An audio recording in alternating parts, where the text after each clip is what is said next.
right, so it's your first day at this job, big company, major corporation. Congratulations, gang, moving on up. You've spent the whole morning trying to not look like the new guy, look like you belong. You're in the building, you're in the lift now, right? The doors are just about to close. Then suddenly, ding, a hand slides through the gap. The doors open back up. This dude in a perfectly tailored suit steps inside. Expensive watch, shoes so clean you can practically see your reflection in them. He smells incredible. The kind of fragrance where you immediately think, yeah, I could never afford that. And then it clicks, like, hold up, you know exactly who this is. You know this ain't just some executive. This is the founder, the CEO, one of the richest, most powerful men on the entire planet. You've seen him on magazine covers, on television, and somehow here you are standing shoulder to shoulder with him in complete silence. Your heart starts beating just a little bit faster. You are low-key starstruck, I ain't gonna hold you. You're trying your best, trying your hardest to look calm, chill, not too excited, not too awkward. Definitely don't ask for a selfie, that's not the move. And then the lift begins to move. Floor after floor, complete silence. And then he turns his head, looks directly at you. And for just the briefest fraction of a second, you could have sworn, couldn't be. Like saying it out loud. Saying it out loud sounds crazy, but you could have sworn that things just kind of like glitched, right? And his eyes, they weren't human anymore. The pupils narrowed, thin, vertical, like a snake. You blink, gone, normal again. He smiles like it's all good, nothing happened. And you're like, am I tripping? Was it the lighting? Were your eyes playing tricks on you? Or did you just spend 30 seconds alone in a lift with something pretending to be human? Hey, what's poppin', gang? My name's Maya, and this is the Homeboy's Guide to Reptilians. Alright, boom. If I walked up to you right now and I went, hey, quick, think of an animal that's sneaky, you'd probably go, fox. If I said, alright, cool, think of an animal that's loyal, you'd probably go, maybe, a dog. Strong, lion, buffalo. Wise, an owl. But if I asked, think of an animal that's evil or dangerous or deceptive, a lot of us would probably picture a snake, a reptile, cold-blooded. And apparently that's by design. That's encoded in us. Our ancestors, bro, they were outside, living, surviving alongside super venomous snakes. We learned real quick to be fearful, to be careful around them reptiles. And human beings, man, what we tend to do when it comes to fear and survival is we spread the word. We teach our children. We tell stories, sing songs, create art. Create art that depicts the snakes, the reptiles as evil, not to be trusted. And then when religion enters the chat, them feelings get even more amplified, because now this reptile is the vessel that the devil himself uses to tempt Eve and have humanity thrown out of paradise. And when we go further back, we got the Australian Aboriginals talking about the rainbow serpent. According to them, Homegirl existed at the beginning of time. The earth was flat, nothing on it, and she woke up from underneath the earth, and she rocked up and she started moving, slithering across the planet. Each movement reshaped the structure and reality of the land. Mountains, lakes, valleys were formed. She was responsible for not just how the earth looked, but also life itself. And she set up laws, laws that the animals, the creatures had to follow. And those who broke the laws were transformed into rocks, bro. They became part of the mountains and hills. And those who obeyed the laws and lived in harmony, they were rewarded by being transformed into human beings. We found ancient Mayan carvings of warriors popping out of the open mouths of supernatural serpents. Snakes appeared on the headdresses and death masks of pharaohs in ancient Egypt. In India, the Hindu god Lord Vishnu is often depicted resting on the cosmic serpent Shisha. And this Shisha, bruh, is said to hold all the planets of the universe up. And Lord Shiva rocks around with the cobra around his neck like it's nothing. In Benin and West Africa, the ancestors spoke about the great serpent. In China, you had these gods, brother and sister, and they were depicted as being half human, half snake. And the further back we go, the weirder it gets. Ancient Mesopotamia, around 4,500 BC, we find these mysterious clay figurines with weird skulls and reptilian or lizard-like facial features on some alien-human hybrid vibes. Alright, so different cultures, different peeps all over the planet. Snakes, reptiles keep popping up. Snake gods, lizard gods, snake kings, half human, half reptile beings. And then, somewhere between the pyramids, the internet, and one dude from Leicester in the United Kingdom, this whole thing takes an absolutely wild turn. Because these days, when somebody goes reptilian, they're not talking about giant snakes. They're talking about shape-shifting, cold-blooded beings secretly living among us. Apparently, they've infiltrated governments, royal families, Hollywood, Wall Street, Silicon Valley, pretty much anywhere there's money or power. According to the believers, they don't just run society, they've been running it for centuries. And we can't talk about them properly without talking about that dude from Leicester. This guy, David Icke. So, who even is David Icke? Because if you hear somebody go, yeah, bro, the royal family are shape-shifting reptilian aliens, you'd probably imagine some wacko, man, some dude who's been wearing a tinfoil hat since birth. But nah, Homeboy actually started off pretty normal by all accounts. David Icke was born in Leicester back in 1952. Working class family, council flat vibes. They were in the trenches. Like a lot of kids growing up around that time, football became his escape. According to those who knew him at the time, he wasn't the loud kid. He wasn't the class clown. He was a bit of a loner. Quiet, kept to himself. He put everything he had into football, practicing whenever he could. He got better and better.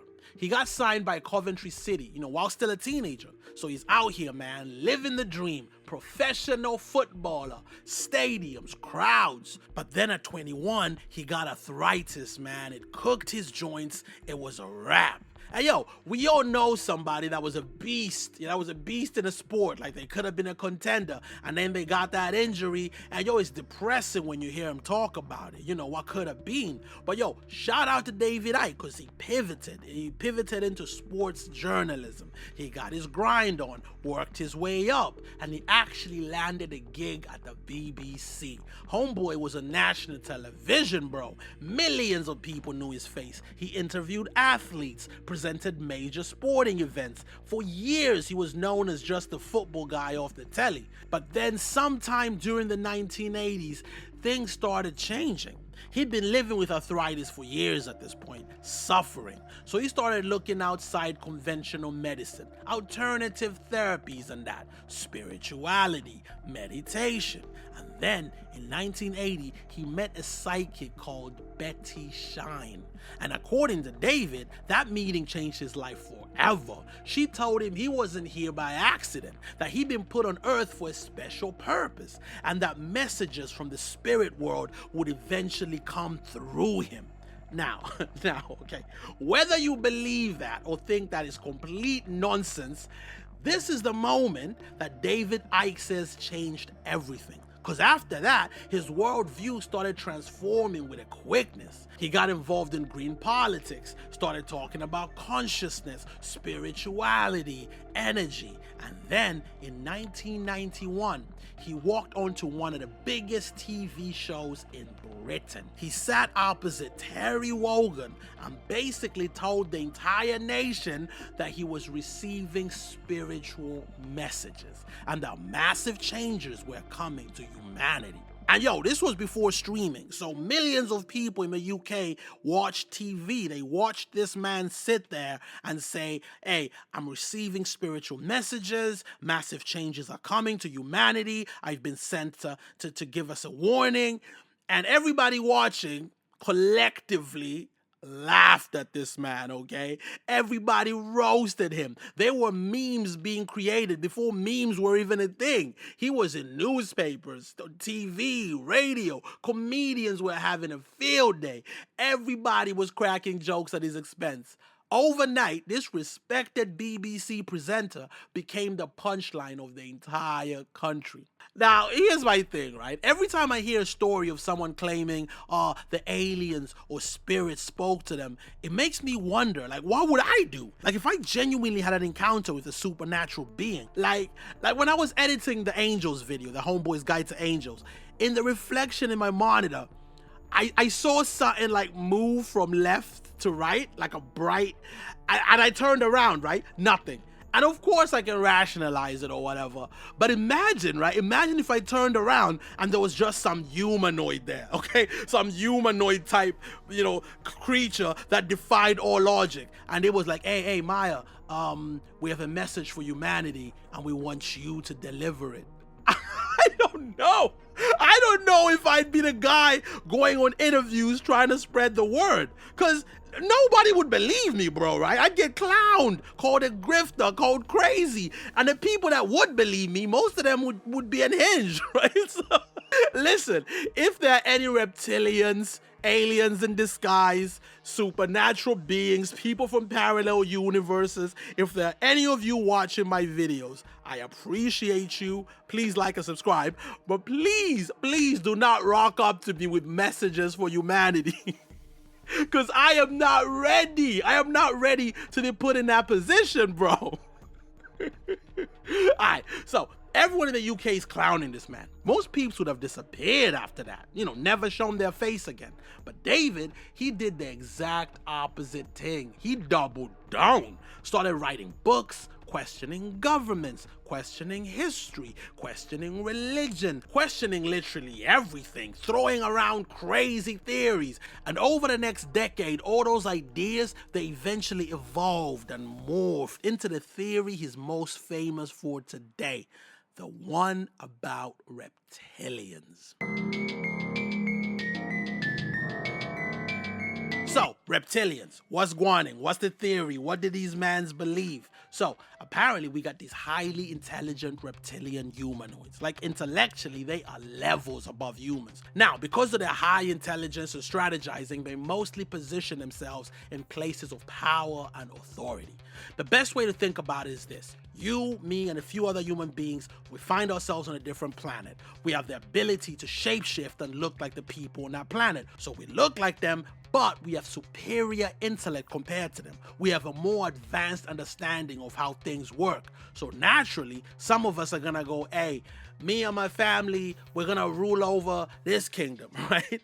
Some of us are like, hey, we want to be presidents. Some of us are gonna become titans of industry. Some of us are gonna do up tech. Some of us will become celebrities, billionaires. Now, when it comes to where did these breads come from? We've got a bunch of different theories. There's a version that goes there from another star system, Alpha Draconis, and they originally came to Earth to colonize it, but they didn't have the numbers. They didn't have the numbers to just take us on, so they did up underground bases. Then they strategically infiltrated society.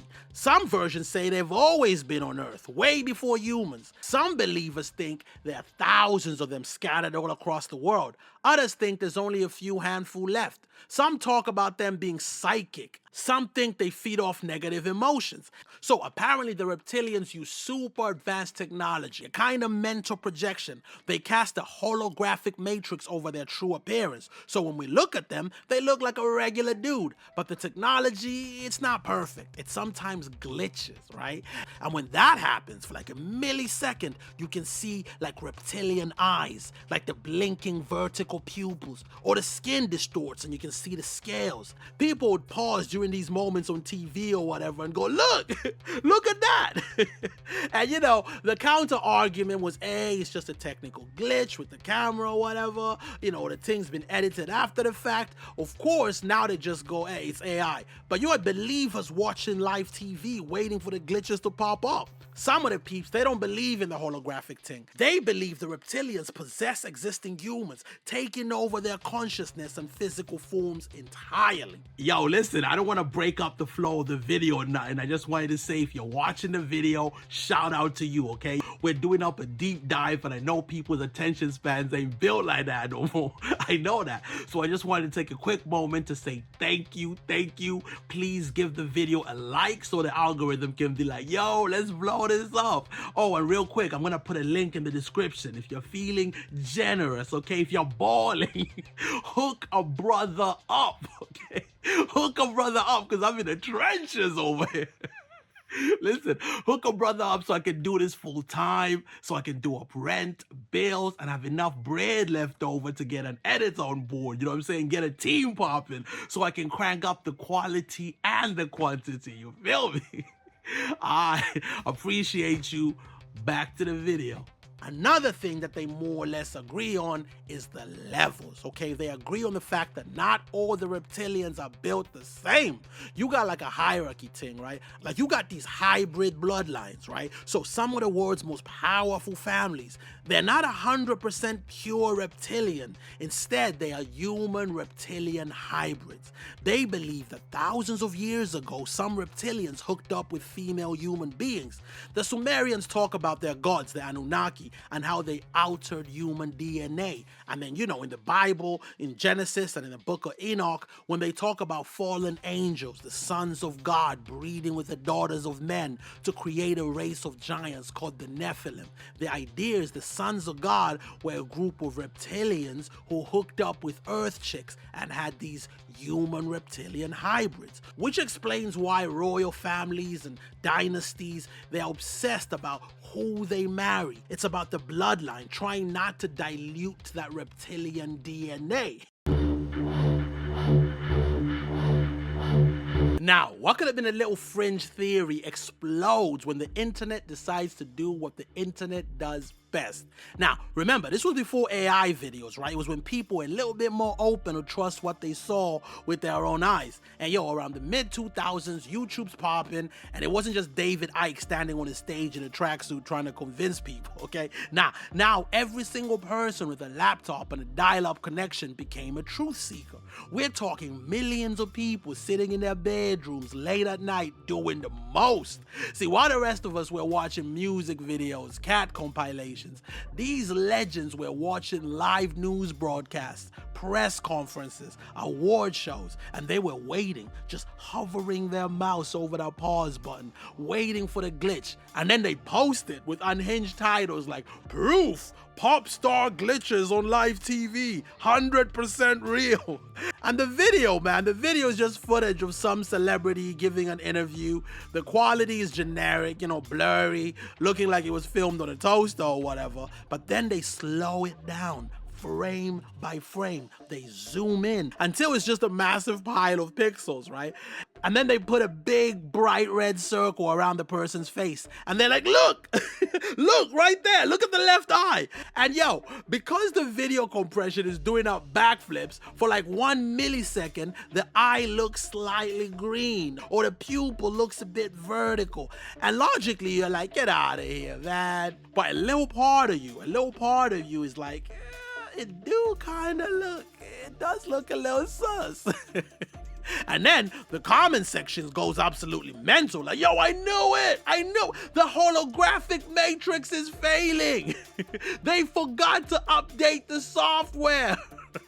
And of course, television networks and tech geeks, they stepped in to try and ruin the fun with logic. They were like, guys, relax. It's just an interlacing artifact. It's just bitrate drop. It's just macro blocking. But to a believer, it was like, nah, that's exactly what a reptilian would say to cover their tracks.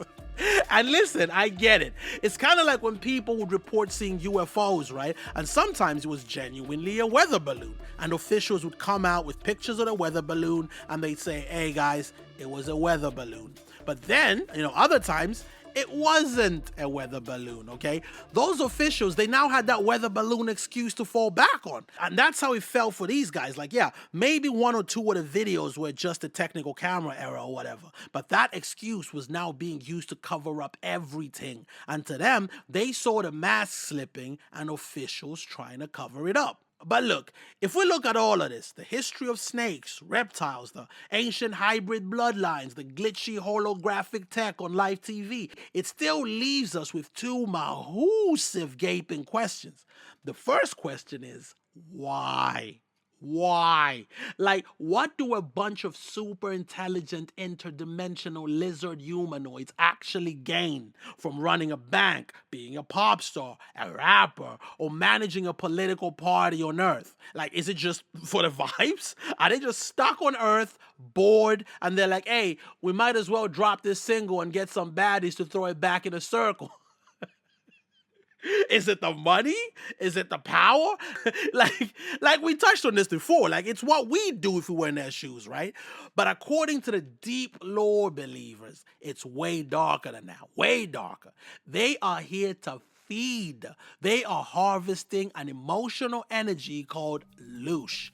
Loosh, Loosh, and it's basically like a spiritual baseline frequency. Believers claim the reptilians thrive exclusively on low vibrational emotional energy. We're talking about pure, unadulterated fear, anxiety, anger, depression, overwhelm, stress, and according to the theory, Earth is basically a giant cosmic farm, and human beings, we're the livestock. The reptilians move amongst us, soaking in this energy, feeding off our pain and misery. To a believer, this completely flips how you look at world history. Suddenly, major wars, economic crashes, and terrifying 24-hour news cycles, they aren't just random human failures or coincidences. They are deliberately manufactured events. The reptilians are not just in power because they love the power. They are in power because they can abuse that power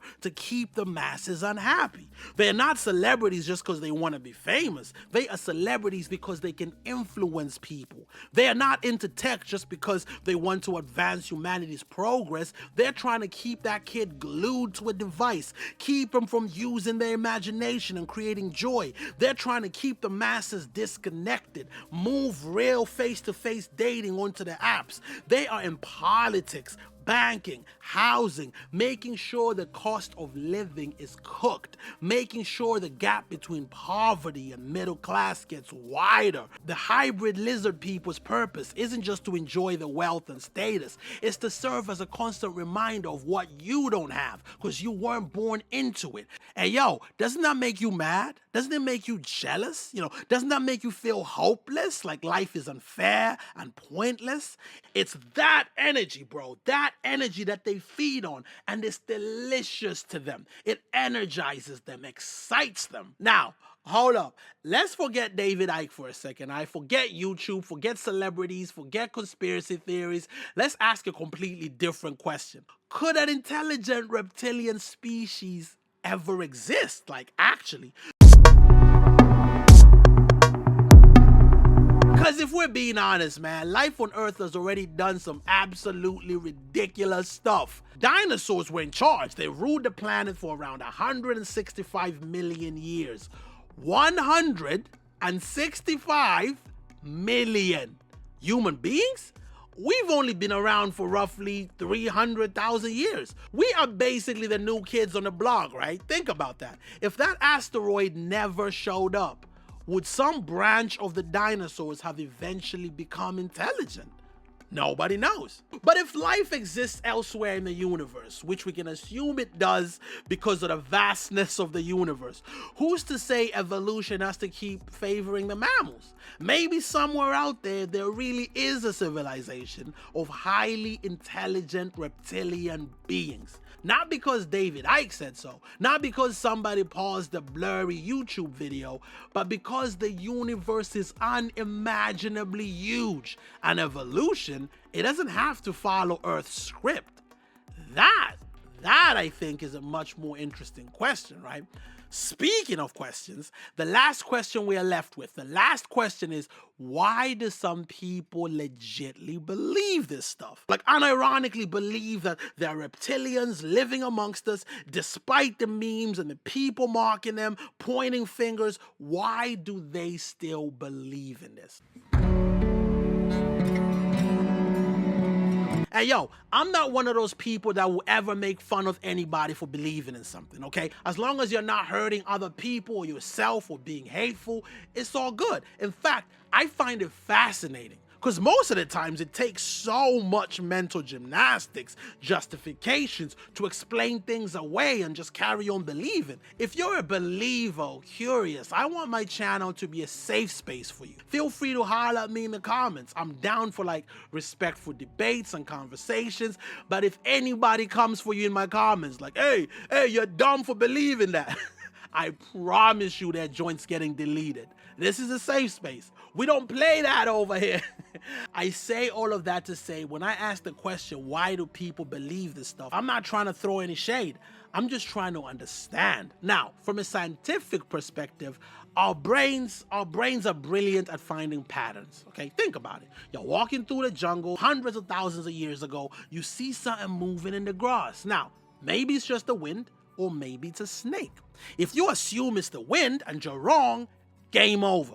If you assume it's a snake and you're wrong, you just looked a bit paranoid.